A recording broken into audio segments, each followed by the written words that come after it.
Hey, Steve, thank you so much for joining us today. I know we met offline quite a few times, but it's awesome to meet in person. So I know that you also signed up early on as one of our first customers. So I'd love to hear some feedback as to, what you think we've been up to. So I wanted to understand, what are the operational challenges that you're facing before you started using Smile Genius from the perspective of, cases coming in?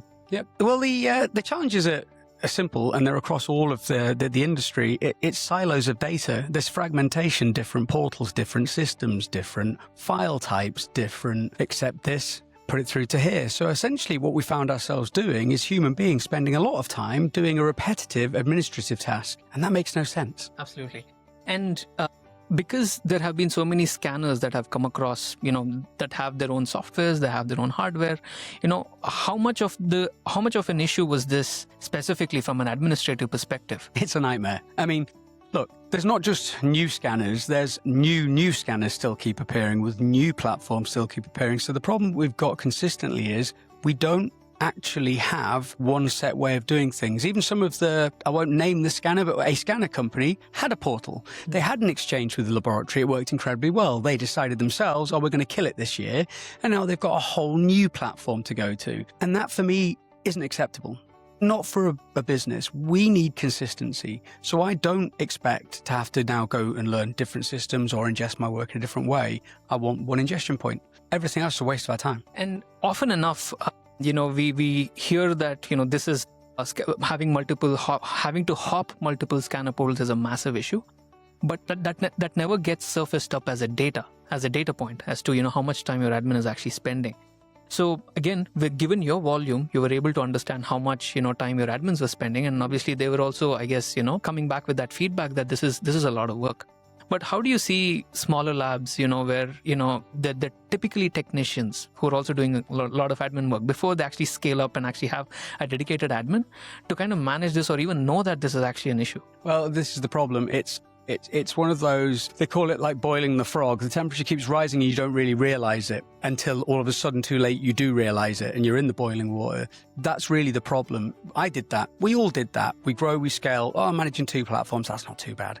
Now it's 3. Now it's 4. Now it's 5. Then the problem becomes, well, okay, where did we get that scan from? It now moves even through your ingestion to your CAD team.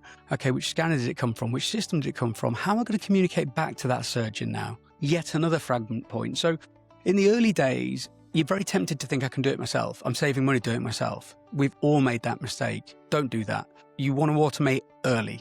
So even if you've only got 2, now's the time to do it. Even if you've only got 1, now's the time to do it, because adding other ones in is easy. What you don't want to do is get to the point where you realize you're in the boiling water, you're already overburdened. And if you're a skilled technician and you're doing administrative tasks, you are killing your business. You cannot do that anymore. Absolutely makes sense. And so once you onboarded onto our platform and you connected up your scanners, and I know it's kind of pretty early days as well, what did it actually help you improve in terms of visibility and coordination? Were there some of the things that actually helped you, or was there something else that actually helped? Well, no, it's actually exactly that. It's total visibility and coordination. But the other thing that helps is it allows you now to break out of a one-channel workflow. So the old polls is that it goes in, it gets through, it gets passed. Whereas now, we can actually take that scan, it can be booked in, somebody can be informed in a different department, right? You can take those files now and you can upload them to whatever design system we're using, or you can now create the model, put it down to the print room. So we can actually now run services in parallel. It's not one after another. It's not sequential anymore. It's now a parallel workflow. Now, that's not possible in the old hopping portals, grabbing stuff in. It's one point where anyone can see exactly the same files, but it's also easy then to know exactly who has or hasn't interacted there. And that is important. When you get to a certain size, the worst thing that can happen is 2 or 3 people are working on the same thing at the same time. Then we need to know which ones have been accepted, which ones have been approved, which ones are being worked on. That's a big change. Fantastic. And if I may ask, what in the vision that I actually painted when we spoke in our early days was actually something that you felt was lucrative and was something that you felt, this actually solves a big piece of the puzzle within the industry that we live in? Yeah. I'm going to be completely and openly honest with you here. We've trialed a lot of services. We've worked with a lot. We've developed a lot. We've made systems ourselves. And there's weak points in almost all of them. And when I looked at it, I thought, actually, I feel like this group's got the right vision. We can see their roadmap, understand what they're looking at doing here, and this is making our life easier because essentially what I'm moving to, I want nobody to think about portals anymore. So in the future, it will not matter to us. We will not even check any of them. And I'm trying not to use the names of them, but we don't want to. They almost shouldn't exist. In a future agentic world, it wouldn't matter what the portal was, what's going on. All that matters is, do I have it in my dashboard? Can I work on it? Can I interact with it there? Can I also communicate there? If the answer is yes, that's it. That is the future. If you're still fragmented, data siloed, and doing all these different things, you're not going to be competitive in the future. And I've just watched Jack Morano from America, and it's fiercely competitive there. We are going exactly the same direction. If you have inefficiency in your lab, you're really hurting yourself. You got to get those bits fixed. So a skilled technician is only doing skilled technician work, nothing else. Awesome.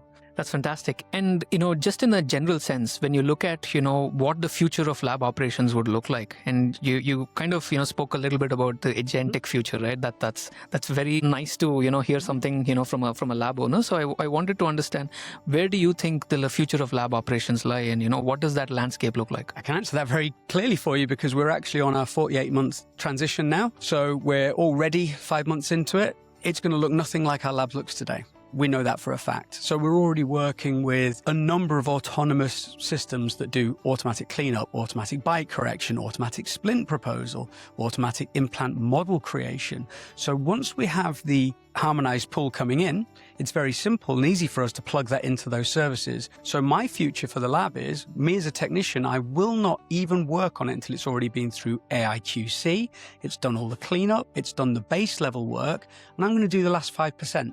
Only that, because you can get a generic result, fine. Any number of large volume direct services will do that. Our clients are very high end. We're very lucky we work with clients and very well established practices at the top of their game. They still want that last 5% of the excellence. But I don't want to have to waste my time on a repetitive menial task. So the future for me is technicians will literally only see it when all the model build's done, everything's virtually there, and then they make the tweaks, and that's it. It's a big leap from where we are, but it's happening faster than people realize. We've already completely automated all of our print ingestion. We work with another company who already does all of our slicing, comes it back ready, plated, and we can track that. And it makes you look at everything else in the lab and say, well, why aren't we doing that there then? And that for me, in 2 years' time, the lab is going to have fewer team, which is going to happen anyway, because we already know that the average age of the UK technician is 58. So we're not talking about firing people. We're talking about trying to replace and compensate for the skills that are just going to naturally leave because, they're already working into their late 60s. They want to retire. So we need to be ready for that. And it's going to be autonomous. And I'm glad we've got it on camera because then I'll have to answer to myself if I haven't hit that, 48 month deadline. This is fabulous. Thank you so much, Steve. Thank you so much for this.